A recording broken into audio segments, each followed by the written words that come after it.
Welcome to the Nostalgia Archive. It's been a long day, it's time to relax. If you fall asleep, that's the point. This video will keep going for hours.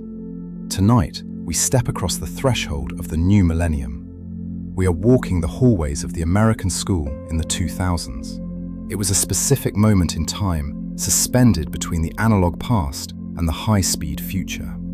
The atmosphere was charged with a new kind of alertness, a world defined by the hum of computer labs, the scratching of mechanical pencils, and the faint, omnipresent scent of body spray.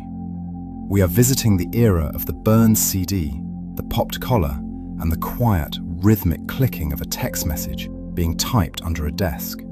It was a time when the digital world was just beginning to bleed into the physical one, where social lives were lived half in the cafeteria and half in a chat window. Let us open the heavy double doors and remember. Number 1 begins with the Bondi Blue iMac, the visual landscape of the school. The library changed overnight with the arrival of the iMac G3. Walking into the computer lab felt like entering a candy store. These machines were bulbous, translucent teardrops of colored plastic that allowed you to see the machinery inside. The Bondi Blue, or the various fruit flavors, strawberry, lime, grape, glowed softly in the dim light of the room. The most distinct memory is the mouse. It was a perfect circle, a puck, that was notoriously difficult to orient in your hand, often leading to a cramping claw grip as you tried to click. There was a sense of optimism to these machines.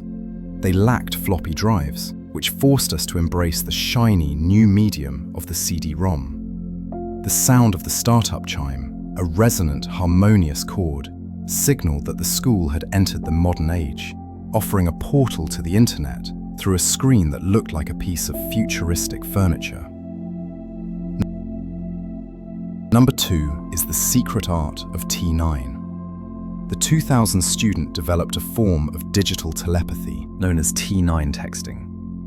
Because cell phones like the Nokia Brick or the Motorola Razr were strictly forbidden in class, we learned to type without ever looking at the device.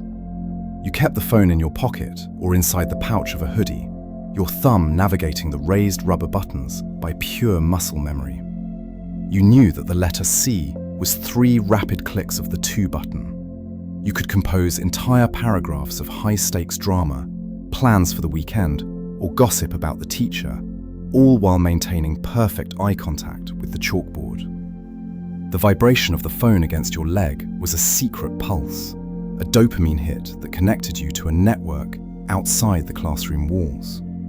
It was the birth of constant connectivity, a silent, tactile language spoken strictly through the blind movement of a thumb.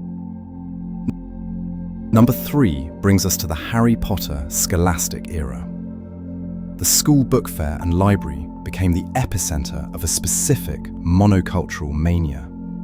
The release of a new Harry Potter book was not just a literary event, it was a school-wide holiday. The library would be transformed with cardboard castles and sorting hats, and the scent of new paper filled the air. Students who had never willingly read a book before were suddenly lugging around 700-page hardcovers, using them as status symbols. There was a distinct competitive element to it, racing to finish The Goblet of Fire or The Order of the Phoenix before your classmates, so you could be the one to spoil the ending. The physical weight of those books in a JanSport backpack was substantial. Seeing a classmate sitting against a locker, nose buried in that distinct diamond-patterned cover, was a universal sign that they had checked out of the real world and entered a domain of wizards. Number 4 is the rise of the book sock. In the 2000s, textbook protection was revolutionized by a marvel of synthetic fabric. The book sock became the standard method for covering your assigned reading. These were stretchy nylon fabric sleeves that you pulled over the hardback cover of your biology or algebra book. They snapped into place with a satisfying elasticity, hugging the book tight. They came in solid neon colors, zebra prints, or tie-dye patterns, allowing for a new form of desk-side expression. However, The book sock had a sensory flaw. The fabric was slippery. When you stacked your books to carry them to the next class, the nylon-on-nylon friction was non-existent, and the stack would often slide apart, sending your books cascading onto the hallway floor. Over the course of the semester, the elastic would eventually wear out, and the sock would become baggy and saggy, a tattered piece of laundry hanging off your education. Number 5 concerns the Wikipedia prohibition. As the internet became a central tool for homework, a new rule was etched into every syllabus. Wikipedia is not a source. Teachers viewed this website with deep suspicion and open hostility. It was treated as a chaotic, vandalized wall of graffiti, rather than an encyclopedia. We were forced to use verified databases like EBSCOhost or the relics of CD-ROM encyclopedias, but we all knew the truth. The workflow was secret and standardized.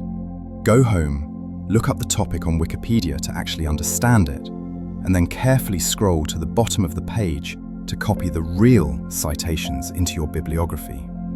It was a game of digital laundering, pretending we were digging through dusty archives while quietly relying on the rapid, crowdsourced hive mind. The citation needed bracket became a familiar symbol of our academic lives. Number 6 is the Code Red drill. The atmosphere of the 2000 school was defined by a new, heavier layer of security.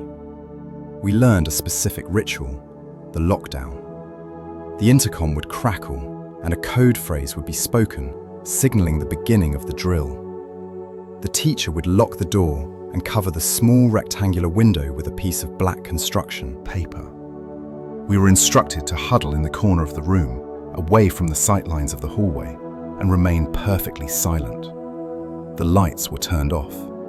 Sitting on the cold tile floor in the dark, listening to the footsteps of the principal or a police officer checking the door handles, thud, thud, created a tense, pressurized atmosphere. It was a moment where the outside world's potential danger breached the sanctuary of the school, transforming the classroom from a place of learning into a temporary bunker. Number 7 explores the burning of the Mix CD.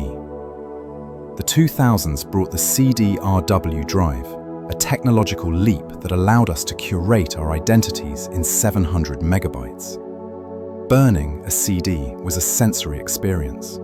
The mechanical whir of the drive spinning up, the progress bar on the Windows XP screen filling slowly, and the final, satisfying sound of the tray ejecting the hot disk. You would take a permanent marker, a thick black Sharpie, and scrawl the track list on the silver face of the disc. Giving someone a mix CD was a high-stakes social transaction. It was a playlist of your soul, usually filled with pop-punk, emo, or hip-hop tracks downloaded from file-sharing programs. The CD would inevitably get scratched from being tossed into a backpack or a visor organizer, skipping on the best song, a digital glitch in your carefully curated soundtrack that became part of the listening experience. Number 8 is the Abercrombie uniform. The school hallway in the 2000s was a sea of preppy uniformity. The status symbol was a brand name, Abercrombie & Fitch, Hollister, or American Eagle. The air in the hallway even smelled like the stores, a heavy cloud of fierce cologne that students sprayed on themselves between periods. The look was specific: layered polo shirts with the collars aggressively popped up, cargo shorts with an unnecessary amount of pockets, and frayed denim skirts. To wear these brands was to signal that you belonged to the popular caste. Students became walking billboards, their chests emblazoned with the names of fictional surf clubs or establishing dates of clothing companies. It created a homogeneous visual texture of navy blue, maroon, and distressed cotton, where fitting in meant wearing the exact same logo as everyone else. Number 9 is the Livestrong bracelet. The wrists of the student body were adorned with a silent, rubbery symbol. The yellow Livestrong bracelet started as a fundraising item, but it morphed into a mandatory fashion accessory. The rubber was thick, silicone, and bright yellow. It had a distinct smell of synthetic rubber that lingered on your skin. Soon, the trend exploded into a rainbow of causes. Pink for breast cancer, black and white for anti-racism, camouflage for supporting the troops. Students would wear stacks of them, a rubberized gauntlet extending up their forearms. They would snap them against their skin when bored, but these were permanent loops, meant to be worn in the fur, shower, and while sleeping. If you lost one, or if it snapped from overuse, it felt like a bad omen, a break in the chain of your social signaling. Number 10 concludes this batch with the rise of hand sanitizer. The 2000s brought a revolution in hygiene anxiety, the clear, gelatinous pump bottle of Purell. It appeared on every teacher's desk, usually in a large, economy-sized jug. We were encouraged to use it constantly, before lunch, after recess, after sneezing. The smell was sharp, medicinal alcohol, a sterile scent that cut through the usual classroom odors of pencil shavings and floor wax. It would leave a sticky residue on your hands for a few minutes before evaporating, leaving your skin feeling tight and cold. It was the beginning of a germ-conscious era, where cleanliness wasn't just about washing dirt off, it was about invisible sterilization, a chemical barrier applied ritually by 30 students in a row as they walked back from the cafeteria. Number 11 begins with the art of the aim away message. Before the endless scroll of social media feeds, the emotional broadcast of the American student was contained in a small yellow text box on a desktop monitor. AOL Instant Messenger, or AIM, was the lifeline of the evening, but the true cultural artifact was the away message. It was a deliberate performance of apathy or mystery, crafted with agonizing attention to detail. You didn't just leave the computer, you published a statement. It was often a cryptic song lyric from a band like Dashboard Confessional or Linkin Park, written in a font that was impossible to read. Neon green Comic Sans on a black background. It served as a passive-aggressive signal to a crush or a public declaration of how busy you were with homework. The sound of the door opening and door closing sound effects became the rhythm of the night, a digital heartbeat indicating who was online and who had drifted into the invisible world of sleep. Number 12 is the fitnessgram pacer test. In the gymnasium, the air was often filled with the smell of rubber soles and floor wax, but no event induced collective dread quite like the multi-stage aerobic capacity test. It was not a race, it was a rhythmic, systematic elimination. The audio track is etched into the memory of the generation. A smooth, slightly robotic male voice explaining the rules over a crackling PA system. The test will begin on the word start. Then the electronic sounds began. Beep, you ran to the line. Beep, you ran back. The intervals grew shorter and the beeps became faster. It was a public display of endurance where the only prize was not being the first one to stop and walk to the sidelines in shame. The sound of 60 pairs of sneakers squeaking in unison, followed by the heavy breathing of the survivors as the level increased, created a grim, industrial atmosphere of physical assessment. Number 13 concerns the Windows XP Bliss hillside. In the computer lab or the library, every screen displayed the same image. A rolling, impossibly green hill set against a deep blue sky with fluffy, cumulus clouds. This was the default wallpaper of the decade, an image so ubiquitous it became invisible. Yet staring at it during a boring typing drill induced a specific kind of hypnosis. It was a portal to a serene, perfect world that didn't exist, a stark contrast to the grey carpet and fluorescent lights of the classroom. The colours were oversaturated, almost candy-like. It represented the friendly face of technology, a digital landscape that felt safe, clean, and optimistic.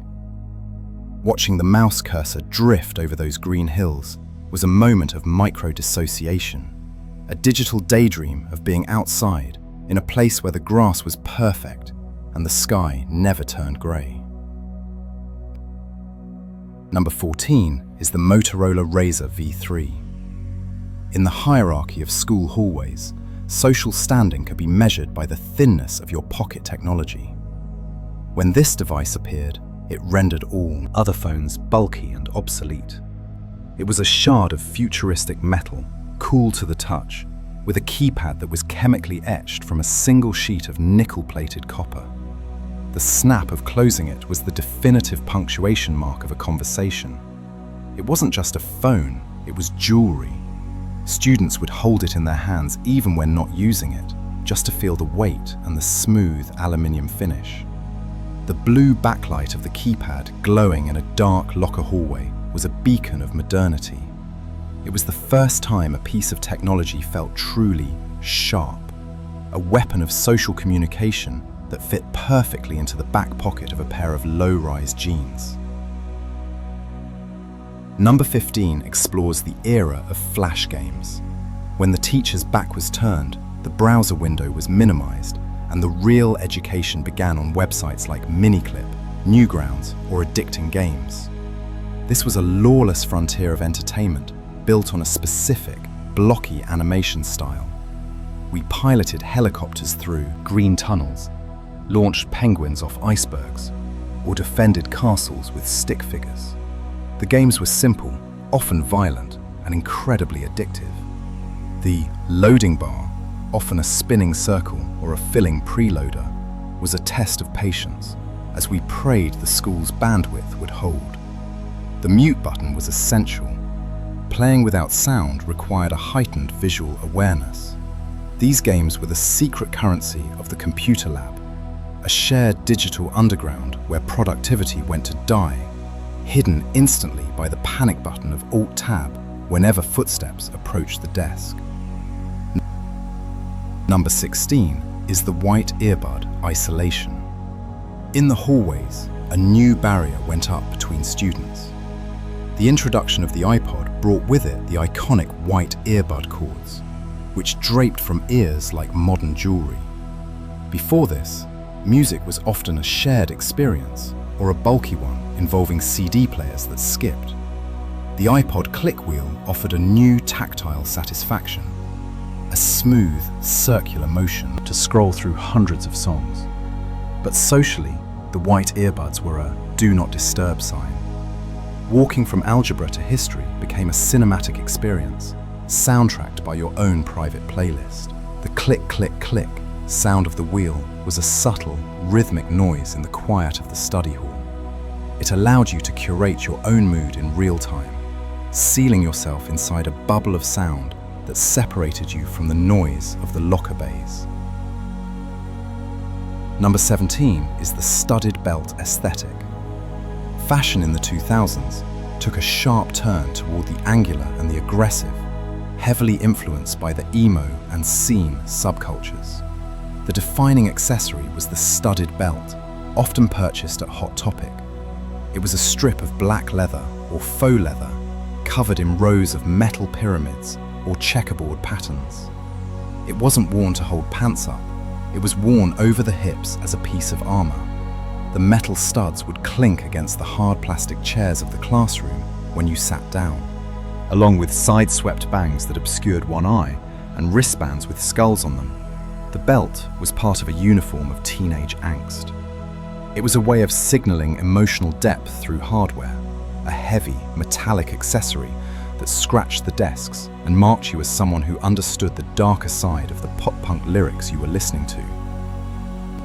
Number 18 brings us to the Heelys menace. The movement of students through a hallway has always been a shuffle, but for a few years it became a glide. Heelys were thick, skate-style sneakers with a hidden wheel embedded in the heel. To the unobservant teacher, a student looked like they were walking, but with a slight shift in weight to the heels, they would suddenly drift forward with unnatural smoothness. It changed the physics of the school building. The linoleum floors became a rink. The sound was distinct, a solid footstep followed by a low plastic of the rolling wheel. It was a stealth mode of transportation that was eventually banned in most schools, leading to the ritual of students being forced to pop the wheels out with a special metal tool in the principal's office, transforming their magical shoes back into heavy, clunky sneakers. Number 19 is the digital camera self-portrait. Before the front-facing camera of the smartphone existed, capturing an image of oneself required a specific, awkward geometry. We carried small, silver digital cameras, Sony Cybershots or Canon PowerShots, that were attached to our wrists by grey lanyards. To take a selfie, you had to hold the camera at arm's length, turn it around, and hope for the best. This became known as the MySpace angle, camera held high, looking down, often capturing a slice of the school bathroom mirror or the messy bedroom behind you. The flash was blindingly bright. Reviewing the photo on the tiny, low-resolution LCD screen on the back was a moment of judgment. These devices were filled with hundreds of blurry, overexposed photos of friends making peace signs, a digital archive of the school day stored on a memory card the size of a postage stamp. Number 20 concludes this batch with the demotion of Pluto. In science class, the solar system was a stable, 9-planet family that we memorized with mnemonics about pizza. Then, in 2006, the textbooks were suddenly wrong. The news that Pluto had been downgraded to a dwarf planet was met with a surprising amount of genuine emotional resistance from the student body. We looked at the papier-mâché models hanging from the ceiling of the science lab and felt a sense of loss for the little grey ball at the edge of the room. It was a lesson in the fluidity of truth, that facts written in bold print could be erased by a committee of astronomers. It created a generation of Pluto sympathizers, students who felt a strange, anthropomorphic pity for a rock in space, defending its status in debates as if it were an expelled classmate. Number 21 begins with the danger of LimeWire. In the early 2000s, building a music library was a high-risk activity that often took place on the family computer. The LimeWire interface, with its spinning lime logo and green progress bars, was the gateway to infinite free music, but it was also a minefield. You would search for a specific song, perhaps by Blink-182 or Eminem, and be presented with dozens of files. The download speeds were agonizingly slow, dictated by the quality of your DSL connection. But the true anxiety lay in the file extension. We all learned the hard way that a file ending in .exe was not a song, but a computer-destroying virus that would crash the hard drive the night before a term paper was due. There was a specific, quiet panic in watching the computer freeze, realizing you had infected the machine in pursuit of a Linkin Park track.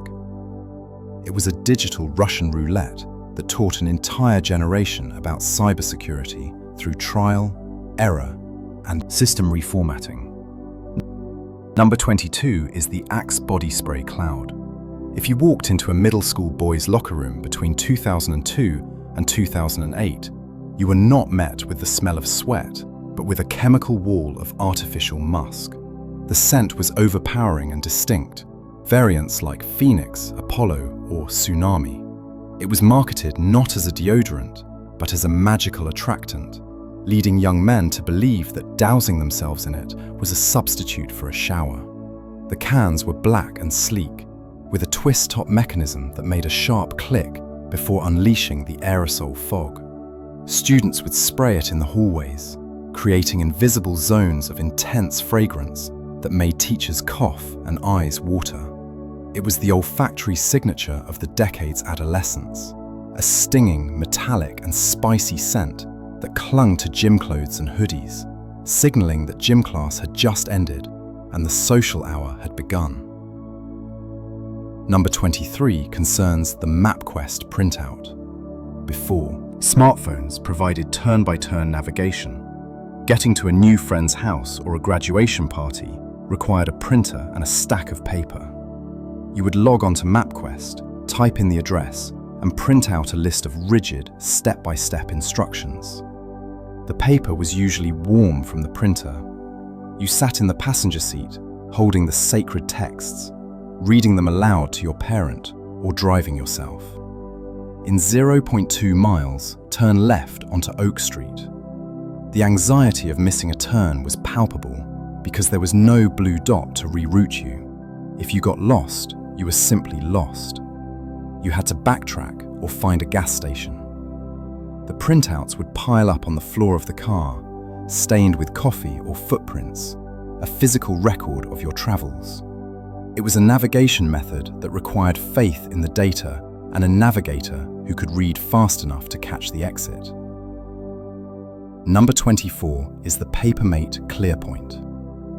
In the hierarchy of school supplies, the standard yellow pencil was for the unprepared. The status symbol of the 2000 student was the Papermate Clearpoint mechanical pencil. It was a marvel of translucent engineering, usually coming in bright colors like purple, green, or blue. The defining feature was the clicker button, located on the side of the barrel rather than the top, allowing you to advance the lead without changing your grip. A tactical advantage during rapid note-taking. But the true luxury was the eraser. It was huge, twistable, and actually erased clean, unlike the pink smudges of lesser pencils. Owning one meant you were serious about your work. Losing one was a tragedy. You would often see students taking them apart during class, mesmerized by the internal spring mechanism, clicking it rhythmically until the teacher asked for silence. Number 25 is the Razor Scooter Shin Hit. The primary mode of transport for the suburban youth shifted from the bicycle to a sleek, silver piece of aluminium, the Razor Scooter. It was foldable, portable, and fast. You would ride it to the bus stop or around the cul-de-sac, the small urethane wheels making a distinct clack-clack-clack sound on the sidewalk cracks. However, the Razor Scooter demanded a blood sacrifice. Every student from this era shares the phantom pain of the ankle hit. If you tried to do a trick, or if you simply picked it up wrong, the metal deck would swing around and slam into your shin bone or ankle with excruciating force. It was a sharp, blinding pain that made you crumple to the ground in silence. Despite the injuries, the scooter was a symbol of freedom, its foam handles disintegrating over time, leaving sticky black residue on your palms as you glided through the neighborhood. Number 26 is the Guinness Book of World Records obsession. The school library always had a waiting list for one specific book. It was oversized with a holographic foil-stamped hardcover that shimmered under the fluorescent lights.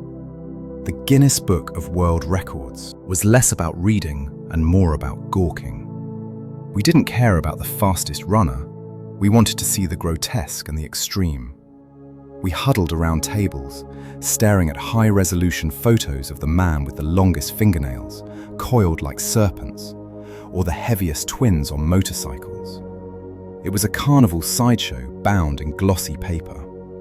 The 2000s editions were particularly flashy, designed to grab the attention of a generation raised on the internet. Checking it out was a victory. Walking through the hallway with that shiny, heavy book under your arm signaled that you held the repository of all human extremes, ready to gross out your friends at the lunch table. Number 27 is the Vote for Pedro shirt.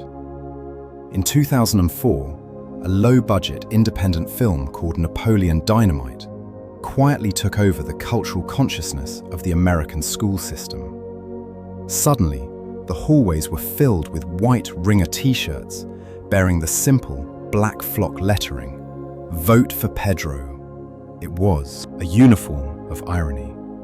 Students who had never run for student council wore them as a badge of in-group humor. The movie's quotes became a second language. If you were eating tater tots in the cafeteria, someone would inevitably ask, "Are you going to eat your tots?" If you were bored, you would draw a liger, bred for its skills in magic, in your notebook. The shirt represented a shift in humor toward the awkward and the deadpan. It was a rare moment where a specific piece of movie merchandise became so ubiquitous that it was banned in some schools for being gang-related, or simply too distracting due to the sheer volume of students wearing it. Number 28 is the emo swoop. The silhouette of the 2000s student was defined by a very specific hairstyle. It didn't matter if you listened to My Chemical Romance or not, the gravity of the swoop pulled everyone in. It involved growing your bangs long and straightening them with a ceramic flat iron until they were dangerously hot. Then, sweeping them entirely across your forehead to obscure one eye. It was a hairstyle that required constant maintenance. You would see students in class constantly jerking their heads back to flip the hair out of their vision, a tic that became a generational body language. It was a security blanket made of hair, a way to hide from the world while sitting right in the front row. The view of the whiteboard was always partially obstructed by a curtain of dyed black or bleached blonde strands, filtering your education through a lens of teenage angst. Number 29 is the USB thumb drive. The floppy disk had died and the cloud did not yet exist. In this interim period, our academic lives were stored on a small, rectangular stick of plastic, the USB flash drive. They were often 128 megabytes or perhaps 1 gigabyte if you were wealthy. They hung from lanyards around our necks like digital dog tags. The ritual of using one was fraught with paranoia. You would plug it into the school, computer, do your work, and then face the terror of the safety removal. We were told that if we simply pulled the drive out without clicking Safely Remove Hardware in the bottom right corner of the Windows taskbar, our data would be corrupted forever.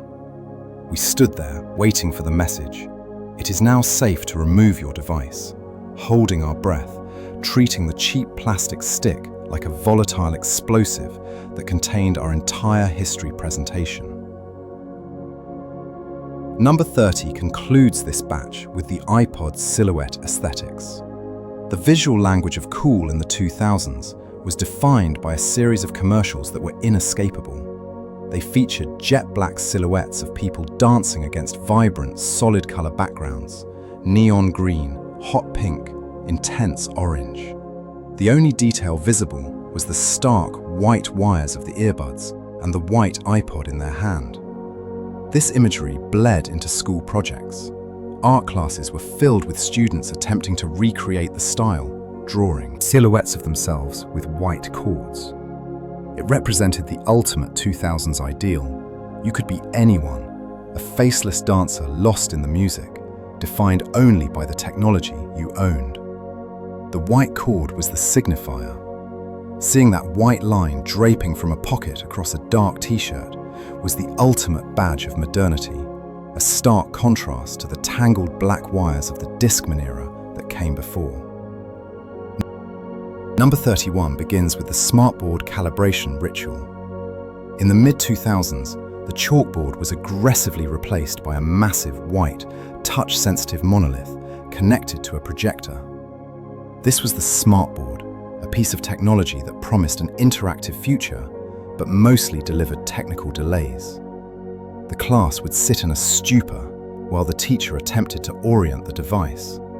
This involved a specific, repetitive ceremony. A grid of 9 crosses would appear on the screen, and the teacher had to tap the center of each one with a special plastic stylus. Tap, tap, tap. If they missed, the cursor would drift, and writing history would result in a squiggly line 3 inches to the left. We watched this calibration process with hypnotic boredom. The board itself had a strange, matte texture that felt like dry skin, and the digital ink often lagged behind the hand, creating a disconnect that made the simple act of writing a math problem feel like a struggle against the machine. Number 32 is the tech deck obsession. For a few years, the surface of every school desk became a skate park. The tech deck was a miniature, functioning replica of a skateboard, complete with real grip tape and tiny metal trucks. The sound of the 2000s classroom was defined by the plastic clack snap of the board hitting the laminate desktop as a student attempted an ollie during a lecture. We customized them with tiny stickers and used miniature tools to tighten the wheels. The skill required to perform a kickflip with 2 fingers was immense, often resulting in the board flying across the room and skittering under the teacher's podium. It was a fidget toy before the concept existed, a way to channel kinetic energy into a piece of plastic. The confiscation drawer of the teacher's desk was a graveyard of these boards, a pile of lost Birdhouse and World Industries graphics that would never grind a textbook spine again. Number 33 concerns the Nalgene bottle loop. Hydration in the 2000s became a fashion statement centered around a hard, translucent polycarbonate cylinder. The Nalgene bottle was indestructible, or so we were told. It came in smoke grey, glacier blue, or purple, and it was always covered in stickers, bans, ski resorts, or environmental slogans. The defining feature was the plastic loop connecting the wide-mouth lid to the bottle. Students would hook their fingers through it, swinging the heavy bottle as they walked, creating a rhythmic thud against their leg. We chewed on the plastic ring during tests until it was jagged. The water inside always acquired a specific, stale plastic taste by third period, warm from sitting in the sun. Dropping a full Nalgene on the hallway floor created a thunderous, echoing boom that stopped conversation instantly, a sonic boom of hydration that signaled your presence to the entire wing. Number 34 is the polyphonic ringtone interruption. As cell phones became common, they brought with them a new form of classroom disruption. Before the silence switch was universally respected, the silence of a trigonometry test would be shattered by a tinny, synthesized version of In Da Club or the Crazy Frog theme. It wasn't a recorded song, it was a MIDI file, a series of beeps arranging themselves into a pop melody. The panic was immediate. The offender would frantically claw at their pocket or backpack, trying to silence the device while 30 heads turned in their direction. The teacher would extend a hand, palm open, demanding the contraband. The ringtone was a sonic fingerprint. You could identify a person's taste in music by the 18-second loop that embarrassed them in front of the entire class. It was the soundtrack of unauthorized technology breaching the academic quiet. Number 35 explores the roomscape economy. For millions of students, the school library computers were not for research. They were for woodcutting and fishing. RuneScape, a browser-based MMORPG, ran on even the slowest school networks. We would huddle around a single monitor during free period, watching a character with a low polygon face light a fire. The game had a specific medieval aesthetic that blended perfectly with the drab colors of the computer lab. We traded GP, gold pieces, and discussed the price of lobster certificates in the cafeteria. It was a secret second life. If a teacher walked by, we would quickly switch tabs to a Word document, but the music, a MIDI flute melody, would sometimes betray us if the headphones weren't plugged in all the way. It was a digital playground where social status was determined not by your clothes, but by the color of the party hat you were wearing. Number 36 is the Ugg boot shuffle. The footwear of the 2000s female student was dominated by a shapeless, sheepskin boot that looked like a loaf of bread. Uggs were originally for surfers, but they became the uniform of the hallway. They were almost always worn with denim miniskirts or tucked-in sweatpants, a silhouette that defined the decade. The boots had no arch support, leading to a distinctive shuffle walk. You could hear a group of girls approaching by the soft scuff, scuff sound of the foam soles dragging on the linoleum. In the winter, the suede would get stained with salt and slush, turning the beige boots into a darker, sodden brown. They were cozy, warm, and ubiquitous, creating a sensation of walking on pillows while navigating the harsh social terrain of high school. Number 37 is the TI-83 gaming underground. While the calculator existed in previous eras, in the 2000s, The TI-83 Plus Silver Edition became a dedicated Game Boy. The must-have app was not a graphing program, but a game called Block Dude, or Phoenix. We transferred these games using a link cable, a short wire that connected two calculators, looking like a medical transfusion of data. During math class, you would see students staring intensely at the monochrome screen, thumbs flying, not calculating a cosine, but trying to stack blocks to climb a wall. The clear button was the panic switch. One press and the game vanished, replaced by a blank graph. It was a secret ecosystem of entertainment, hidden inside a mandatory $60 educational tool. A rebellion played out in 96 by 64 pixels. Number 38 is the rolling backpack stigma. A health panic about heavy textbooks causing scoliosis led to the rise of the wheeled backpack. It was a practical solution that became a social death sentence. The bag was rigid, with a telescoping plastic handle and small rollerblade-style wheels. It made a distinct rumbling growl as it was dragged across the asphalt and tile. The problem was the tripping hazard. In a crowded hallway during a class change, the rolling backpack was a weapon, clipping the heels of anyone walking too close. The student pulling it would often be leaning forward, towing their cargo like a weary traveler in an airport.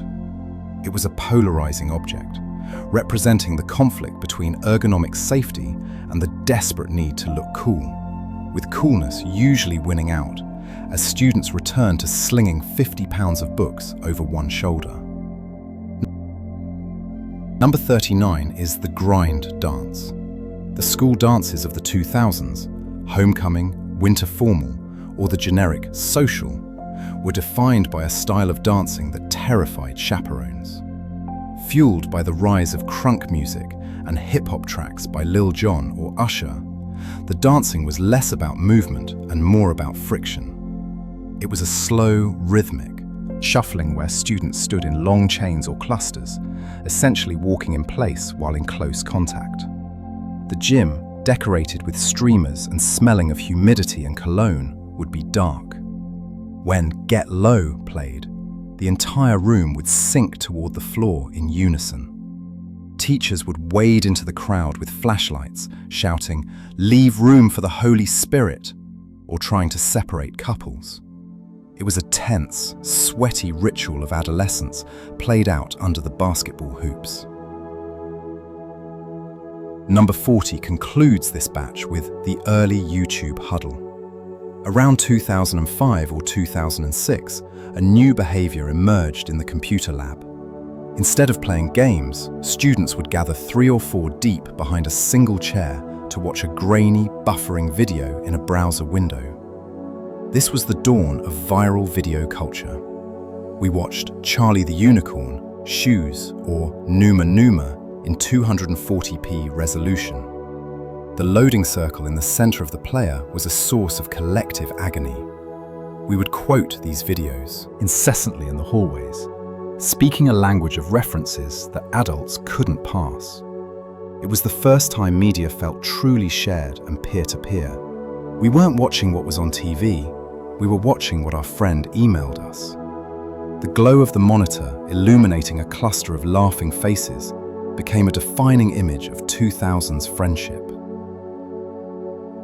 Number 41 begins with the Scholastic Book Order Flyer. While the book fair was an event, the monthly arrival of the flyer was a ritual. The teacher would distribute the flimsy newsprint brochures, placing one on every desk. The paper had a distinct, cheap texture, thin and greyish, smelling of fresh ink and wood pulp. It was a catalogue of desire. We would spend class time ignoring the lesson to circle items with a pen, curating a wish list we knew our parents would likely reject. The items were a mix of pop culture tie-ins, SpongeBob joke books, Spy Kids gadget kits, and serious literature like A Series of Unfortunate Events. The back page always featured the software section, promising CD-ROMs that could teach you typing or math in a jungle setting. Handing in the order form with a check stapled to it, felt like placing a stock market order. You were investing in your future entertainment, waiting 6 to 8 weeks for the white box to arrive on the teacher's desk. Number 42 is the Elmo document camera. The 2000s saw the death of the overhead projector and the rise of a strange alien device known as the Elmo. It looked like a robotic swan, a white articulated neck with a camera head and a glowing eye. It sat on the teacher's desk, connected to the projector. Unlike the warm, humming overheads of the past, the Elmo was cold and digital. The teacher could place a textbook, a rock, or a dissected frog under the lens, and it would be blasted onto the wall in full color. The defining sensory experience was the autofocus. The lens would whir and hunt, the image on the screen blurring in and out, zzz, zzz, inducing a mild motion sickness in the students. It was a piece of technology that felt incredibly advanced, yet constantly finicky, often requiring the teacher to manually twist the lens while the entire class shouted, "It's still blurry!" Number 43 concerns the Sobe bottle status symbol. In the cafeteria vending machine, there was a beverage that commanded respect, not for its taste, but for its packaging. Sobe, with its twin lizard logo, came in heavy glass bottles that felt like weapons. The flavors were exotic and strangely milky: lizard fuel, green tea, or the opaque white pina colada. Drinking one was a performance. You weren't just hydrating, you were consuming an elixir. The cap was a crucial part of the experience. Underneath, it printed a pithy, pseudo-philosophical phrase like, "Drain the lizard." Once the drink was finished, the empty glass bottle became a percussion instrument or a desk accessory. Students would display them in their lockers or use them to roll out their arches during track practice. The heavy clink of a Sobe bottle hitting a cafeteria table was the sound of 2000's luxury hydration. Number 44 is the chain email anxiety. Before social media notifications, our digital anxiety came from the inbox. The forward email was a pervasive form of folklore. You would open an email from a friend with a subject line like, "Read this or else." The text was always formatted in aggressive, oversized fonts, Comic Sans in bright red or blue. It told a story, often about a ghost girl or a government conspiracy, and ended with a terrifying ultimatum. Send this to 10 people in the next 5 minutes, or the ghost will appear in your mirror tonight. We knew it was irrational, yet the specific dread of the 2000s internet compelled us to comply. We would frantically copy and paste our entire address book, perpetuating the cycle. It was a digital pyramid scheme of fear, clogging the school's bandwidth and filling our inboxes with threats of bad luck that felt strangely genuine in the glow of the CRT monitor. Number 45 explores the PowerPoint sound effect. The oral report was revolutionized in the 2000s by Microsoft PowerPoint. Students quickly realized that the content of the presentation mattered less than the custom animation tab. A standard history report on the Civil War became a chaotic multimedia experience. We abused the fly-in effect, where bullet points would careen onto the screen from the side. But the true signature was the sound. We attached the typewriter or laser sound effect to every single line of text. The classroom would be filled with the clack, clack, clack of digital keys, or the pew, pew of lasers, as a student read their slides verbatim, their back turned to the audience. The checkerboard transition was another favorite, dissolving one slide into another in a dizzying grid. It was an era of style over substance, where a spinning clip art graphic of a question mark was considered the height of rhetorical skill. Number 46 is the messenger bag trend. The backpack, 2 straps, functional, balanced, briefly fell out of favor. In its place rose the messenger bag. Influenced by urban bike courier aesthetics and indie movies, students began carrying their entire academic lives on a single shoulder. These bags were usually made of olive green or black canvas, often decorated with band patches or buttons. The flap was secured by loud Velcro or plastic buckles. The ergonomics were terrible. The single strap would dig into the clavicle, causing a permanent lean to one side. To wear it high and tight was uncool. It had to hang low, banging against the hip. It gave the wearer a slouched, casual silhouette that suggested they were just passing through school on their way to a coffee shop. It was a rebellion against the structure of the traditional backpack, a deliberate choice of fashion over spinal health. Number 47 is the Yu-Gi-Oh! Huddle. In the corners of the cafeteria or on the steps of the portable classrooms, you would find dense clusters of students kneeling on the concrete. They were gathered around the duel. Yu-Gi-Oh! Replaced Pokémon as the dominant card game of the 2000s, bringing with it a darker, edgier aesthetic. The cards were glossy and featured complex monsters with names like Dark Magician or Blue Eyes White Dragon. The game was complex, involving trap cards and life points, which students tracked with calculators. Some dedicated players even wore the plastic dual disc on their arm, a bulky toy that fanned the cards out in a crescent. The atmosphere was serious. Teachers frequently banned the cards because gambling, trading a rare card for a lunch, was rampant. The sound of a card being snapped onto the pavement, "I summon," was the battle cry of the recess underground. Number 48 is the parent portal anxiety. The 2000s marked the end of the interim period of ignorance. In previous decades, your parents only knew your grades when the physical report card arrived in the mail. But with the introduction of systems like PowerSchool or Edline, the parent portal was born. This was a website where grades were updated in real time. The anxiety of logging in was visceral. You would sit at the computer, typing in your student ID, watching the page load. A sudden drop in a percentage from a 92% to an 89% could happen overnight if a teacher entered a quiz grade. There was no hiding. The refresh button became a source of dread.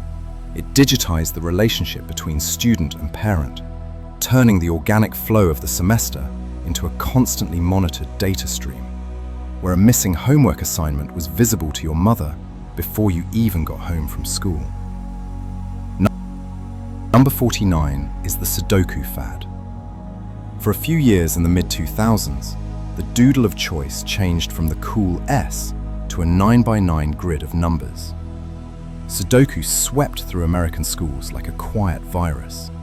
Teachers would hand them out as brain warm-ups, but mostly, students did them surreptitiously during lectures. The appeal was the logic.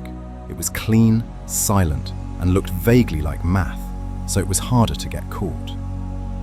You would see students hunched over the grid, chewing the end of a mechanical pencil, lightly sketching a tiny 4 in the corner of a box. The satisfaction of filling the final square was immense. It was a strange, analog trend in a digital decade, a return to paper and pencil puzzles that required intense focus, providing a meditative escape from the noise of the hallway. Number 50 concludes this batch with the dry erase smell.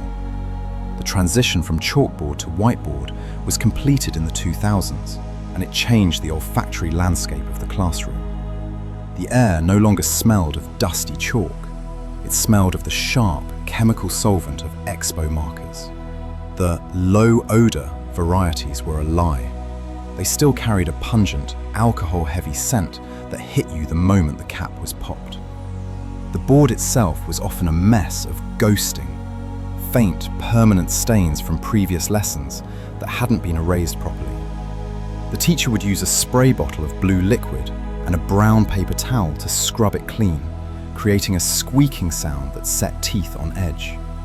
The colors, black, blue, red, and the rarely used green, were the new palette of knowledge. Watching the ink dry and fade slightly on the glossy white surface was the visual texture of the modern lesson. Number 51 begins with the optical mouse glow. In the computer labs of the 2000s, a subtle shift occurred in the hardware. The heavy rubber ball mice of the past were replaced by lightweight, translucent plastic devices. The defining feature was the light. When you lifted the mouse, a piercing, laser-red light would flood the desk surface. It was a futuristic aesthetic that mesmerized distracted students. We would lift the mouse and stare into the optical sensor, or shine the red beam onto our hands to see the blood vessels, or annoy the person sitting next to us by flickering it on their monitor. The mouse pad became optional. These devices could track on the laminate desk, though they struggled on the shiny textbook covers. It was a small, glowing change that signaled the end of mechanical cleaning. No longer did we have to scrape gunk off rollers. The red glow under the palm was a constant, warm companion during long sessions of typing essays or playing flash games. Number 52 is the happy bunny cynicism. The humor of the 2000s student was often defined by a specific, commercially produced sarcasm. The mascot of this attitude was a cartoon rabbit known simply as It's Happy Bunny. This character appeared on stickers, t-shirts, pencils, and locker magnets. The rabbit was cute, pink or blue, but holding a sign that said something devastatingly rude like, "You suck and that's sad," or "cute but psycho." It was the perfect vehicle for middle school passive aggression. Pasting a Happy Bunny sticker on your binder was a way to project an image of edgy indifference. It allowed students to insult the world while maintaining a facade of cuteness. The merchandise was everywhere, sold at mall kiosks and book fairs, a ubiquitous symbol of the whatever attitude that permeated the era's social interactions. Number 53 concerns the Converse canvas ritual. The Chuck Taylor All-Star sneaker saw a massive resurgence in the 2000s, but they were not treated as pristine footwear. They were treated as a canvas. The white rubber toe cap and the white rubber sidewalls were irresistible surfaces for a ballpoint pen or a Sharpie. During a boring lecture, you would cross your legs and begin to doodle on your own shoe. You wrote the names of bands, the initials of crushes, or lyrics from emo songs. You checkered the rubber patterns. The shoes became a living document of your year, covered in ink that slowly faded and smudged with wear. A pristine pair of Converse was seen as uncool or untrustworthy. A pair that was grey with dirt and covered in scribbles was a badge of authenticity, proving you had walked the halls and lived the life. Number 54 is the portable DVD player status. Before streaming on phones, watching a movie on the bus required a bulky, clamshell device. The portable DVD player was a marvel of the mid-2000s. It was about the size of a thick textbook, with a small screen that flipped up. Bringing one on a field trip or a long bus ride to an away game made you the king of the seat. You would balance it on your knees, the disc spinning audibly inside. The battery life was notoriously short, rarely long enough to finish Lord of the Rings, leading to the tragedy of the screen going black right at the climax. The headphone splitter was the essential accessory, allowing you and a friend to hunch over the tiny 7-inch screen together, sharing the audio while blocking out the noise of the highway. Number 55 explores the top 8 anxiety. The social hierarchy of the 2000s was not just felt, it was codified and published for the world to see on MySpace. The top 8 friends list was the most politically charged feature of the internet. It sat prominently on your profile, a public ranking of your affections. Moving someone from the number 1 spot to number 3 was a declaration of war. Dropping someone from the top 8 entirely was a digital breakup. Students would agonize over the order, negotiating positions in the hallways. "I'll put you in my top 8 if you put me in yours." It turned friendship into a leaderboard.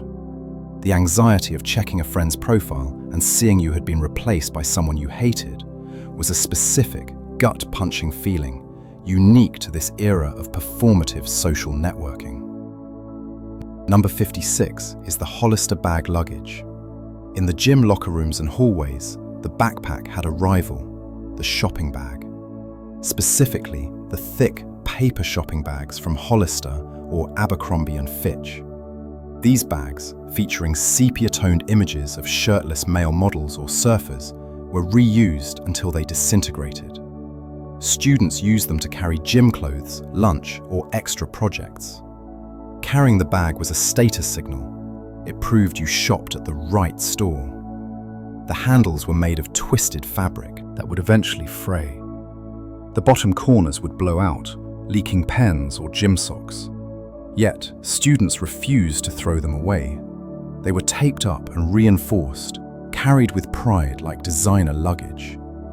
The crinkle of the heavy paper bag was a distinct texture in the locker room soundscape, a disposable advertisement repurposed as a permanent accessory.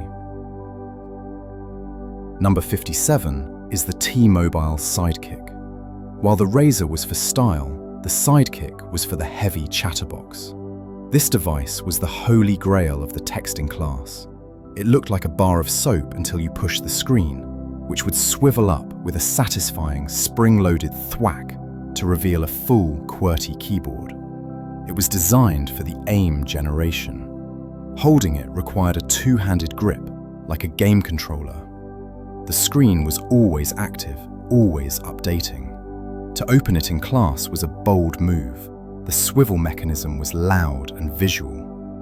Owning one meant you were a power user of social life, likely sending hundreds of texts a day. The trackball on the side would glow with notifications, a pulsating light that demanded attention even when the device was buried deep inside a backpack. Number 58 is the Soldier Boy dance phenomenon. In 2007, the school dance and the gym class warm-up were hijacked by a single song. Crank That, Soldier Boy, introduced a complex line dance style choreography that every student felt compelled to memorize. It wasn't just a dance, it was a drill. At the first steel drum notes of the intro, the entire room would synchronize.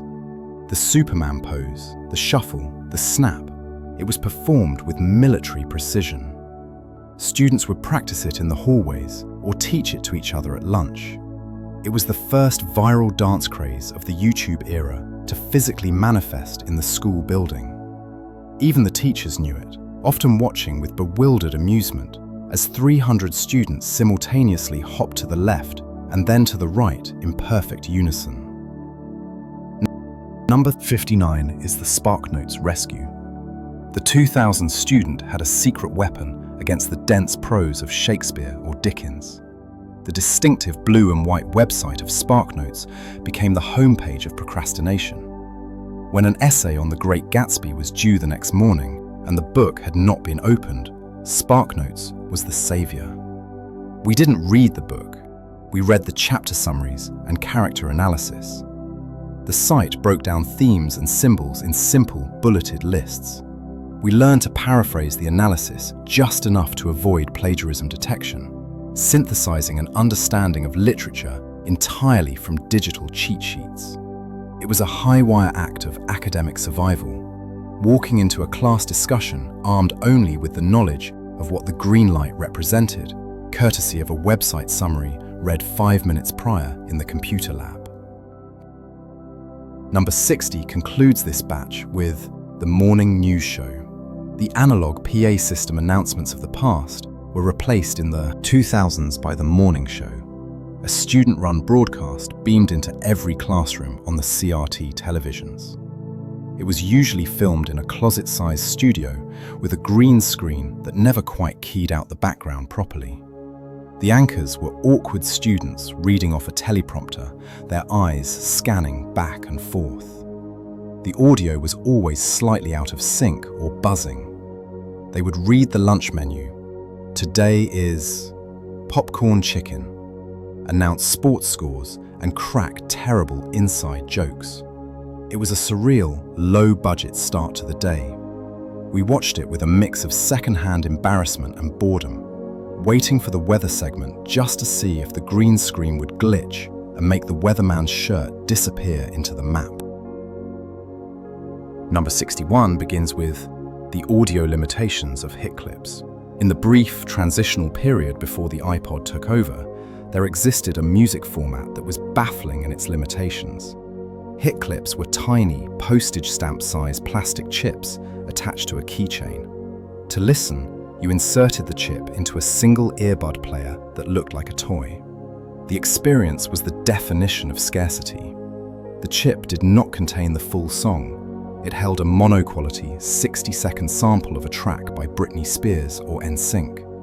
You listened to the same chorus and bridge on an infinite loop. The sound quality was tinny and scratchy, resembling a heavily compressed AM radio broadcast. Yet, we collected them obsessively. They hung from backpacks in clattering clusters, a physical display of musical taste. Trading chips on the bus was common, swapping a Backstreet Boys clip for a Smash Mouth one, just to have a different minute of audio to soundtrack the ride home. Number 62 is the Paisley, explosion of Vera Bradley. For a significant portion of the female student body in the 2000s, the standard backpack was abandoned for something softer. The hallways became a sea of quilted cotton bags covered in busy, floral paisley patterns. These were the Vera Bradley duffels and totes. They came in specific colorways with names like Java Blue or Pink Elephants.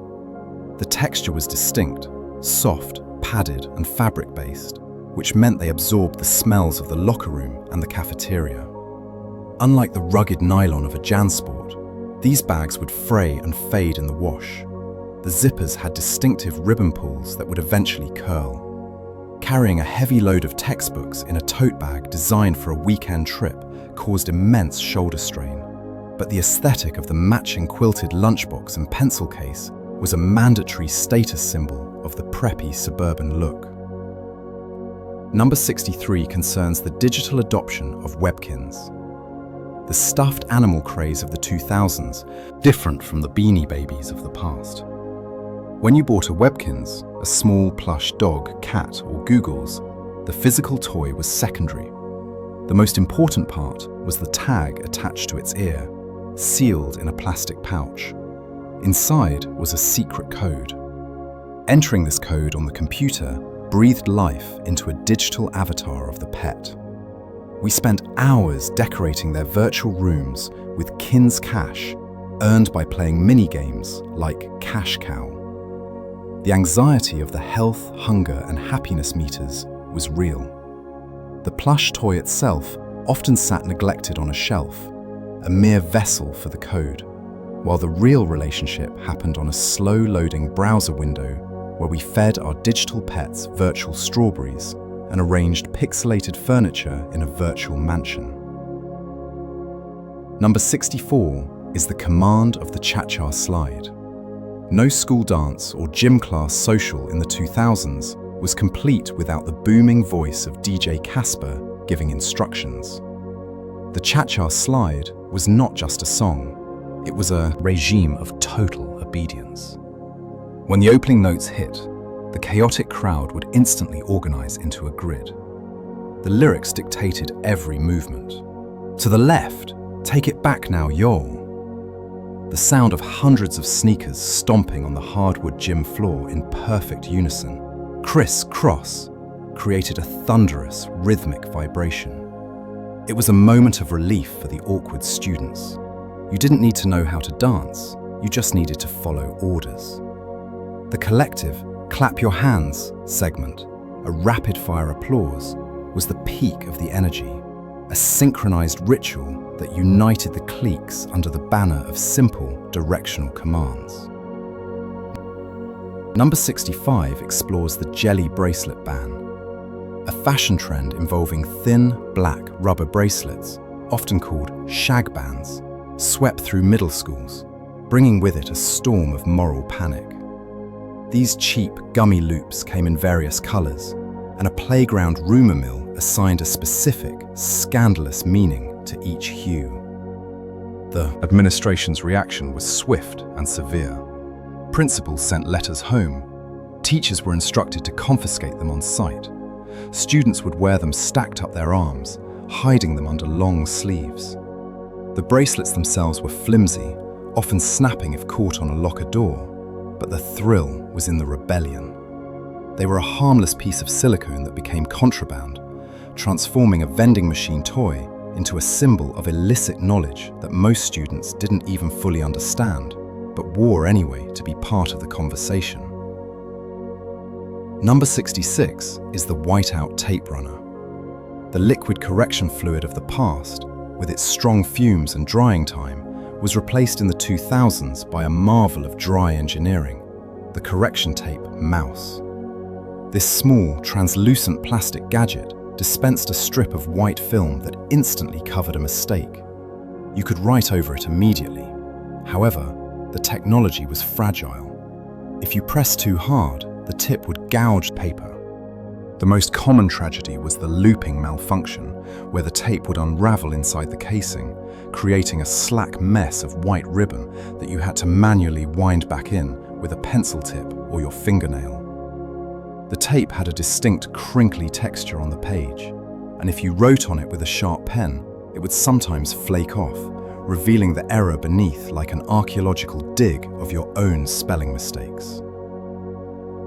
Number 67 is the puka shell necklace. The surf aesthetic penetrated deep into the landlocked suburbs of America in the 2000s, manifesting as a choker made of jagged white shells. The puka shell necklace was worn by boys and girls alike, often paired with a polo shirt or a tank top. The shells were rough and chalky, grinding against the neck. They made a soft, clicking sound when you ran, like a bag of marbles. It was a relic of a beach lifestyle that most of the wearers were not living. The necklace was often bought at a mall kiosk or an Abercrombie, and it signaled a laid-back, chill vibe. Over time, the shells would chip, becoming sharp little razors, or the cord would yellow from sweat, but it remained a staple accessory, a calcified ring of coolness that sat right at the collarbone. Number 68 is the TRL countdown clock. The rhythm of the school day for a 2000 student didn't end with the final bell. It ended with Total Request Live. We would race home, throw our backpacks on the floor, and turn on MTV to watch Carson Daly count down the 10 most popular music videos of the day. It was a live, chaotic broadcast from Times Square, with fans screaming behind glass windows. The show dictated the cultural conversation for the next day.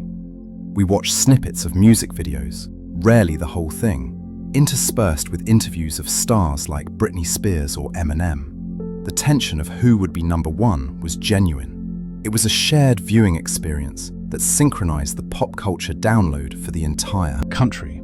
A daily televised assembly that defined what was cool and what was played out, before the internet fragmented our attention. Number 69 is the Supersize Me health class viewing. In the mid-2000s, the curriculum of almost every health class in America included a mandatory viewing of the documentary Supersize Me. The teacher would roll in the TV cart, and for a week, we watched Morgan Spurlock eat nothing but McDonald's. The imagery was visceral, specifically the scene where he vomits out the window of his car. It was a shock tactic education that sparked a cafeteria revolution. Suddenly, the soda machines in the hallway were turned off or replaced with water and juice. The supersize option vanished from the real world.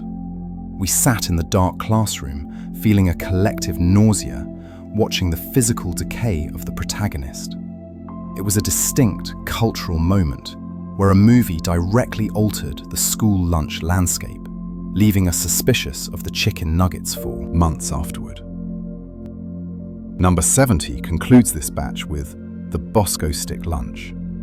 The rectangular pizza had a rival in the 2000s cafeteria, the Bosco Stick.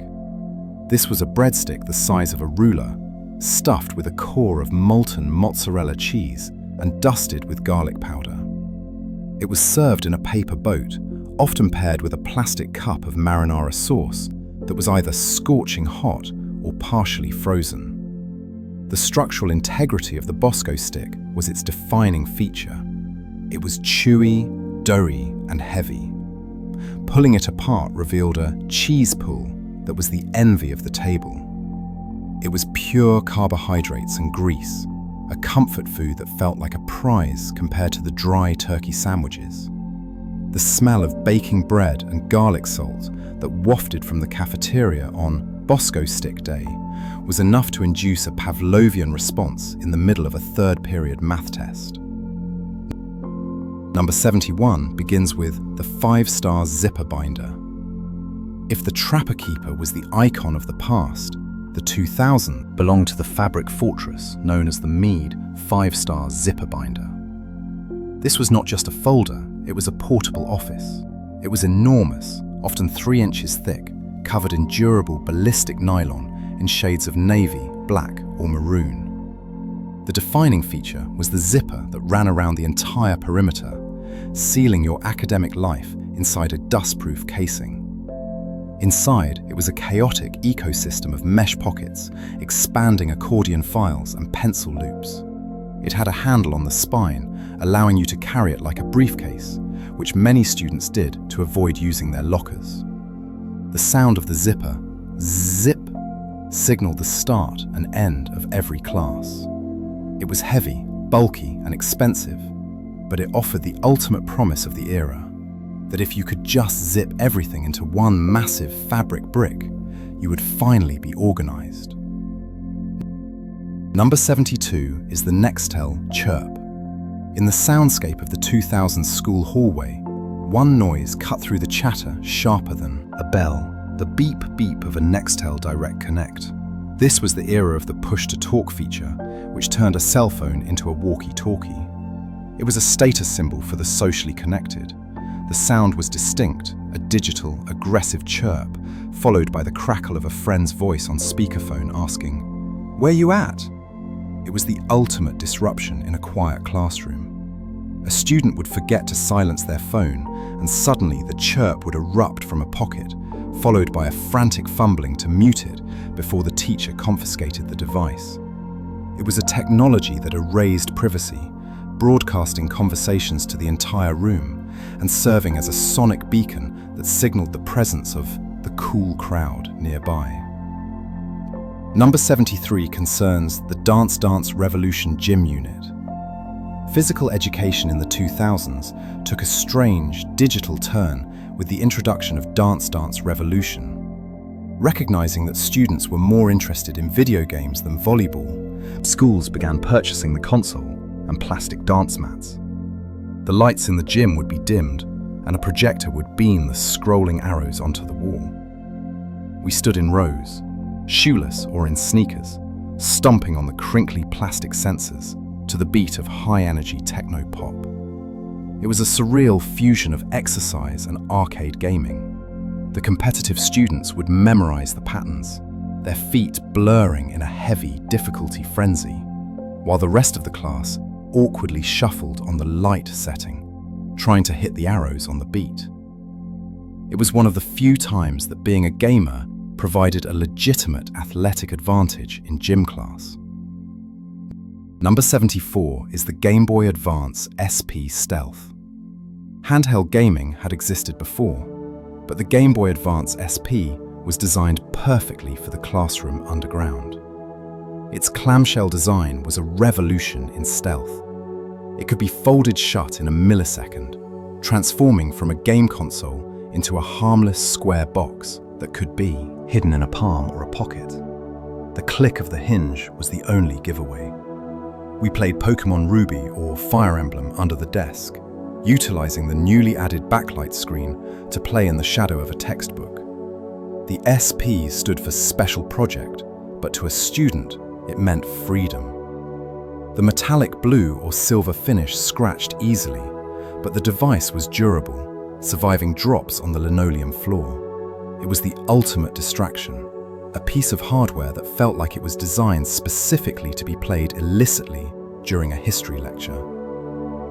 Number 75 is the legend of Trogdor. Internet culture in the 2000s was defined by flash animations, and the king of them all was Homestar Runner. The specific cultural touchstone that invaded the classroom was a dragon named Trogdor, the Burninator. Students who had never shown an aptitude for art were suddenly drawing consummate V's and muscular arms on notebook paper, following the instructions from the Strong Bad email video. The chant that Trogdor strikes in the night became a playground mantra. It was a shared language of absurdity. If you knew who Strong Bad was, you were part of the in-group. We would quote the cartoons endlessly, mimicking the voices. Seeing a doodle of a dragon with a beefy human arm on a desk was a signal that a fellow internet traveler had sat there before you, leaving a graphite totem of the early web's most beloved reptile. Number 76 is the Aeropostale monkey. In the Moore brand hierarchy, Aeropostale was the accessible staple, and its mascot was a cartoon monkey that appeared on everything. You could not walk down a hallway in 2005 without seeing this grinning primate face. It was embroidered onto polo shirts, screen printed onto hoodies, and dangled as a plush keychain from zipper pulls. The brand's name was often emblazoned across the chest in felt letters that would pill and collect lint over time. The monkey wasn't a character from a show or a game. It was simply a logo, yet it inspired a strange loyalty. We wore aero shirts in varying pastel shades, yellow, pink, and sky blue, creating a uniform of soft, pre-washed cotton. The monkey represented a safe, middle-of-the-road coolness, a way to participate in the prep trend without the price tag of Abercrombie. Number 77 is the Smensel fundraiser. The 2000s brought a bizarre innovation to the world of writing instruments, the Smensel. These were gourmet-scented pencils made from recycled newspapers. They were sold in the cafeteria or the school store as fundraisers, usually for $1 each. Each one came in its own plastic tube to preserve the freshness. The scents were potent and distinct: root beer, bubblegum, cotton candy, and the polarizing jalapeno. The pencil body was tightly wrapped in layers of graphite-soaked newsprint, giving it a unique textured feel when sharpened. The shavings came off in continuous, scented ribbons that perfumed the trash can. Owning a full set was a flex. We would spend class time sniffing our pencils, trading scents like illegal contraband, and debating whether the pineapple actually smelled like fruit or just chemicals. Number 78 is the "What's up" echo. The influence of television commercials on the school environment was never more potent than the Budweiser "What's up" campaign. Despite being an ad for beer, the catchphrase infiltrated the vocabulary of every student in America. It was a greeting that required no words, just a guttural, tongue-wagging scream. You would hear it echoing down the hallway between periods. One student would start it, "What's up?" and it would be answered by 3 others from different directions. It was a verbal virus. Teachers despised it. It disrupted roll call, lunch, and recess. It was a performance of camaraderie, a way to acknowledge your friends with a raw, primal noise that had been legitimized by pop culture. It was annoying, loud, and absolutely inescapable for nearly 2 years. Number 79 is the gaucho pant trend. For a brief window in the mid-2000s, the silhouette of girls' fashion was defined by a specific type of pant. The gaucho was a cropped, wide-legged trouser that ended mid-calf, usually made of a stretchy, jersey-knit fabric. They were almost always black or brown, and worn with a tight camisole and Old Navy flip-flops. They looked like a skirt when standing still, but pants when walking. They were the ultimate comfort wear, essentially socially acceptable pajamas. The swishing sound of the fabric as a group of girls walked by was a distinct auditory texture. They were a confusing garment, not quite shorts, not quite pants, but for 3 semesters, they were the absolute height of fashion, worn to school dances and math classes alike. Number 80 concludes this batch with the PowerPoint Jeopardy review. The day before a big test, the teacher would wheel in the projector and the mood would shift from dread to adrenaline. It was time for Jeopardy, specifically a custom PowerPoint template with hyperlinked blue squares. The class was divided into teams, sparking instant tribalism. The sound effects were iconic: the daily double, laser sound, and the applause effect when a team got the right answer. The competition was fierce. We didn't care about the actual knowledge, we cared about the points. Students would scream answers, argue over technicalities, and accuse the teacher of bias. The final Jeopardy slide, usually accompanied by the embedded theme music, was the climax of the week. It was edutainment at its peak, a digital game show that turned the dry facts of the periodic table into a blood sport. Number 81 begins with the Twilight Saga Invasion. Toward the end of the decade, the visual landscape of the school cafeteria was transformed by a single book cover, a stark black background featuring two pale hands holding a red apple. The Twilight phenomenon created a schism in the student body that was almost political. You were either Team Edward or Team Jacob, and you signaled your allegiance with t-shirts, pins, and heated debates during lunch. The books themselves were ubiquitous. You would see them resting on desks in every classroom, their spines creased from obsessive rereading. The copy from the school library was always on a waiting list, months long. Reading it was a communal activity. Girls would huddle together, whispering about the romance of vampires versus werewolves. It was a gothic mood shift that made the overcast days feel more dramatic, a literary obsession that turned the quietest students into fierce defenders of their chosen supernatural boyfriend. Number 82 is the box tops for education, ritual. There was a specific currency that held value only within the walls of an elementary school: the pink and white box tops logo, found on cereal boxes and Ziploc bags. We were deputized by the administration to become scavengers in our own pantries. The act of clipping them required precision. You had to cut along the dotted line, often using the dull safety scissors that struggled with the thick cardboard. We collected them in plastic baggies, bringing them to school in batches of 10 or 50. The promise was vague. We were told it would buy supplies or equipment, but the motivation was usually a pizza party for the class that collected the most. It turned breakfast into a transaction, a way for a student to contribute to the school's economy simply by eating Cheerios and remembering to use the scissors before throwing the box away. Number 83 concerns the student response clicker. As technology crept into the classroom, the humble raising of a hand was briefly replaced by a white egg-shaped remote control. These clickers were part of a student response system that allowed the teacher to poll the class instantly. The device had squishy rubber buttons labeled A through E. When a multiple choice question appeared on the smartboard, a hush would fall over the room as everyone looked down to press their choice. The anxiety of the vote was real. You had to wait for your assigned number on the screen to turn green, confirming your signal was received.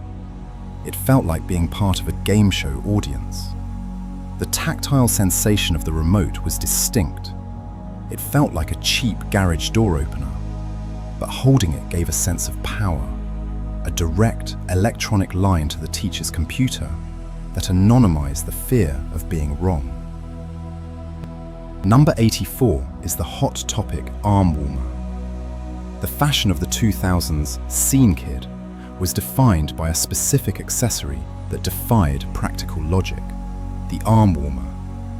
These were essentially knit tubes, often striped in black and red or neon green, worn on the forearms with a hole for the thumb. They did not keep you warm, they were purely aesthetic, a signal of angst and alternative music taste. Purchased from Hot Topic, they were worn with t-shirts, extending the sleeve down to the knuckles. They absorbed graphite from desk surfaces, and eventually frayed at the thumb hole. Wearing them was a way to feel armored, a soft, knit barrier between your skin and the cold laminate of the school desk. They were often paired with rubber bracelets and chipped nail polish, completing the uniform of the student who spent their weekends at local Battle of the Bands concerts. Number 85 explores the flip video camera. Before every phone could shoot 4K video, there was a brief window where the flip camcorder was the pinnacle of technology. It was a brick of white or black plastic, about the size of a deck of cards. The defining feature was the USB arm that flipped out of the side with a spring-loaded snap, allowing you to plug it directly into a computer. Students used them to film skits, hallway antics, or shaky footage of school fights. The video quality was grainy and the sound was tinny, but it was incredibly simple. There were no cables to lose. Holding it made you the documentarian of your friend group. The red record button was soft and rubbery. It was a democratizing tool that turned the school day into a potential movie set, capturing the raw, unedited chaos of the 2000s hallway in glorious 480p resolution. Number 86 is the Jones Soda collection. In the hierarchy of beverages, Jones Soda stood alone as an art object. The bottles were glass, heavy, and filled with neon-colored liquids in flavors like green apple or blue bubblegum. But the hook was the label. Each bottle featured a black and white photograph sent in by a customer, a close-up of an eye, a skateboarder, a dog running on a beach. Drinking one was a discovery process. You would peel back the label to read the fortune hidden underneath the cap.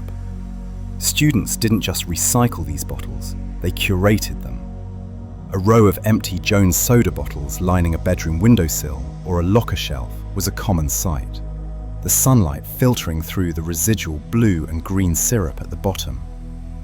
It was a brand that felt personal, as if the soda was made by a cool, older sibling rather than a corporation. Number 87 is the Mighty Beans craze. The 2000s saw a resurgence of the collectible bean format, but this time they were plastic and erratic. Mighty Beans were pill-shaped plastic toys with a metal ball bearing inside. They moved with a chaotic, wobbling motion that was mesmerizing to watch. They were decorated with faces, aliens, zombies, or ninjas, and sold in blind packs, fueling a gambling addiction on the playground. The sound of a pocketful of Mighty Beans was a distinct click-clack rattle. We built racetracks out of rulers and textbooks to see whose bean would tumble the fastest. The rare beans, like the moose, were status symbols. They were frustrating toys that didn't actually do much, but the tactile feel of the heavy, wobbling plastic in your hand was a fidgety comfort during a long assembly. Number 88 is the Shutter Shade. Influenced by hip-hop culture and Kanye West, a piece of eyewear arrived in the late 2000s that rendered vision optional. Shutter shades were plastic sunglasses with horizontal slats instead of lenses.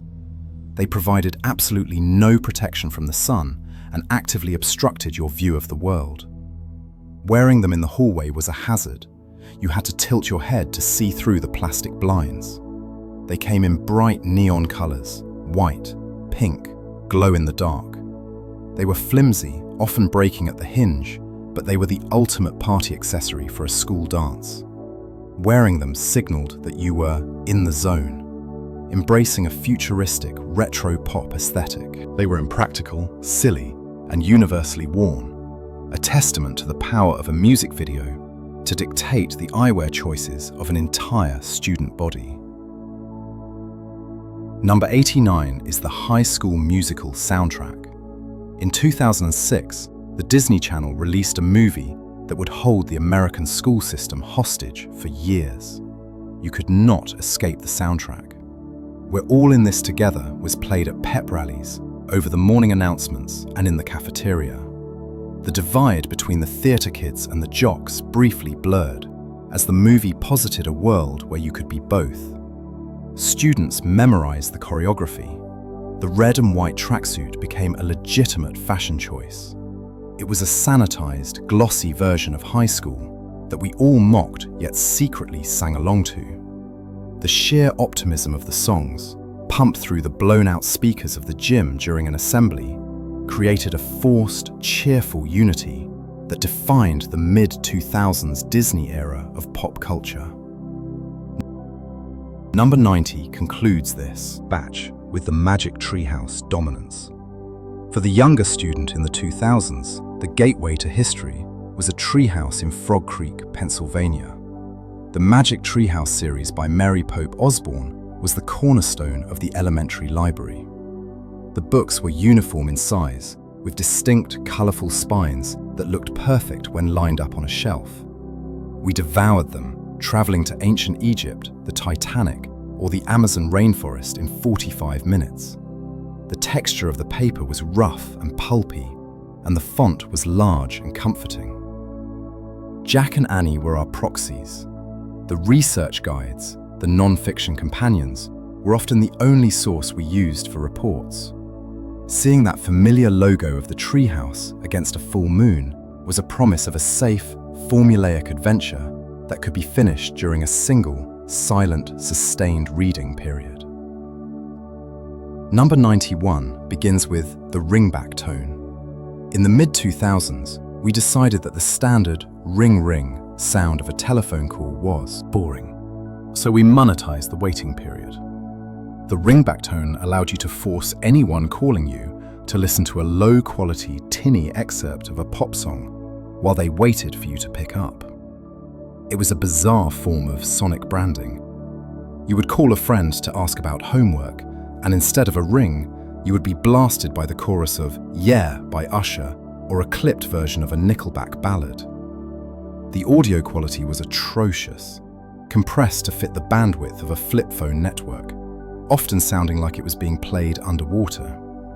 It cost $2.99 a month, a subscription fee paid solely to subject your friends to your current musical obsession. It was a feature that prioritized ego over utility, turning every phone call into a mandatory listening party of one. Number 92 is the velour tracksuit. For the fashion-conscious student, the 2000s school hallway was a runway for a specific soft fabric. The velour tracksuit, popularized by brands like Juicy Couture or Baby Fat, was the ultimate statement of casual luxury. These matching sets came in bright candy colors, baby pink, turquoise, or lavender. The defining feature was often the word juicy or angel emblazoned across the backside in rhinestone script. The texture was distinct. It was soft, plush, and shimmered slightly under the fluorescent lights. Wearing it to school was a power move. It suggested you were comfortable enough to wear pajamas, but wealthy enough to make them a fashion statement. The metal J zipper pull jangled as you walked. It was a uniform of celebrity emulation, bringing the aesthetic of the Hollywood Hills to the geometry class of a suburban high school. Number 93 concerns the Beyblade Arena. While card games dominated the cafeteria tables, the floor was the domain of spinning plastic combat. Beyblades were high-performance spinning tops that you launched with a ripcord. The sound of the launch, "Let it rip," followed by the aggressive zzzt of the plastic strip being pulled, was the battle cry of recess. The tops were customizable, with different attack rings and weight discs. The battles took place in a plastic arena, a blue or red dish that amplified the sound of the tops colliding. Clack, clack, whir. The metal components would spark if they hit hard enough. It was a game of physics and engineering disguised as a toy. We would huddle around the bowl, watching the tops wobble and slow down, waiting for the survivor finish that would determine the king of the concrete slab. Number 94 is the Von Dutch trucker hat. For a brief, inexplicable window around 2003, the most coveted headwear in America was a foam-fronted mesh cap originally designed for mechanics. The Von Dutch trucker hat was an icon of the celeb reality era, worn by everyone from Ashton Kutcher to the cool kids in the back of the bus. They came in an array of colours, but the logo was always an oval patch with a flying eyeball. The construction was cheap, stiff foam that stood high off the forehead and a plastic snapback closure. But the price tag was premium. Wearing one required a specific attitude. You didn't pull the brim down low, you rested it high on your head. It was a trend that burned bright and fast, a testament to the power of paparazzi photos to dictate the dress code of the American teenager. Number 95 explores the zip-off cargo pant. The 2000s were obsessed with utility, and no garment expressed this better than the convertible cargo pant. These were nylon or khaki trousers with a zipper running circumferentially around the knee. In theory, they offered the ultimate versatility: pants for the cool morning bus ride, shorts for the hot afternoon recess. In practice, they were a dorky novelty. The act of converting them was a public spectacle. You had to sit down, unzip the legs, and then find a place to store the detached tubes of fabric. Usually, they ended up stuffed into the oversized cargo pockets, creating bulky lumps on your thighs. The zippers would often jam or chafe your knees. They were a garment prepared for a jungle expedition that never happened, worn mostly to sit in a plastic chair and learn about the Pythagorean theorem. Number 96 is the scholastic spy gear. The back page of the book order form often featured a section that promised to turn you into a secret agent. The spy ear and the invisible ink pen were the tools of the trade. The spy ear was a red plastic device with a small satellite dish and a cheap earbud. It promised to let you hear conversations from across the room. In reality, it mostly just amplified the sound of the wind and your own breathing, creating a hiss of static. But putting it on made you feel tactical. We would crouch behind library shelves, trying to eavesdrop on teachers, hearing only garbled noise. The UV light pens allowed us to write secret notes that could only be revealed by the purple LED built into the cap. These gadgets were cheaply made, breaking within a week. But for that week, the school was a landscape of espionage. Number 97 is the Guitar Hero controller. By the mid to late 2000s, the concept of a musician shifted. You didn't need to learn chords, you needed to learn timing. The Guitar Hero controller was a smaller-than-life plastic Gibson SG with 5 colored buttons on the neck. It became a fixture of every basement and after-school hangout. The sound of playing it was a rhythmic, plastic clack, clack, click, clack of the strum bar that was louder than the TV volume. We developed calluses not on our fingertips, but on our thumbs.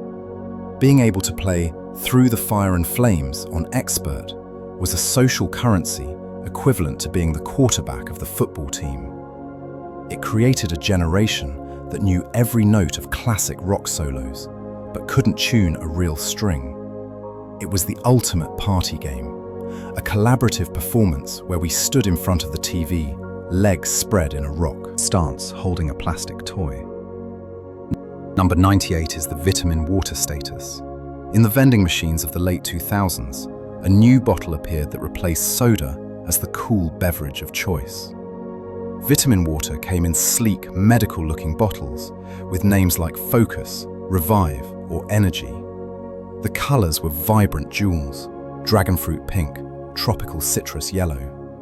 Drinking one felt like a health hack, even though they were loaded with sugar. The label text was written in a quirky, lowercase ramblings that we would read during boring lectures. Walking into class with an XXX, acai blueberry pomegranate, flavor signaled that you were modern and health conscious. It was the transition from the sugary excess of the 90s to the wellness-branded consumerism of the future, a colorful accessory that sat on the corner of the desk, sweating condensation onto your worksheet. Number 99 is the American Idol voting ritual. For a few months every year, the school was united by a televised singing competition. American Idol was not just a show, it was a democratic responsibility. The morning after an episode, the hallways were buzzing with debates about Simon Cowell's insults or whether Sanjaya deserved to stay. But the core memory is the voting. At the end of the show, Ryan Seacrest would open the lines. We would sit with our flip phones or landlines, dialing the toll-free numbers 1-866-IDOLS-01 over and over again. Getting a busy signal was a badge of honor. It meant the country was engaged. We felt a genuine agency in the careers of people like Kelly Clarkson or Carrie Underwood. It was the last gasp of appointment television, a shared cultural event that required us to be at home, on the couch, phone in hand, participating in the making of a pop star. Number 100 concludes the era with the smartphone horizon. As the decade closed, a shift occurred that would change the school experience forever. The arrival of the iPhone and the first true smartphones marked the end of the offline childhood. The texture of the school day changed. The tactile buttons of the T9 era gave way to smooth glass screens. The boredom that had defined the classroom, the staring at the clock, the passing of folded notes, the daydreaming, began to evaporate, replaced by the infinite scroll of the internet in our pockets. The hermetically sealed universe of the school, with its own rumors and legends, was punctured by the World Wide Web. We put away our CD players, our printed MapQuest directions, and our mechanical cameras, and we stepped into a future where we would never be truly disconnected again. The 2000s were the bridge, and as we crossed it, we left the analog world behind. And that concludes our shift in the archive. The tapes from the 2000s are now stored. Sleep well.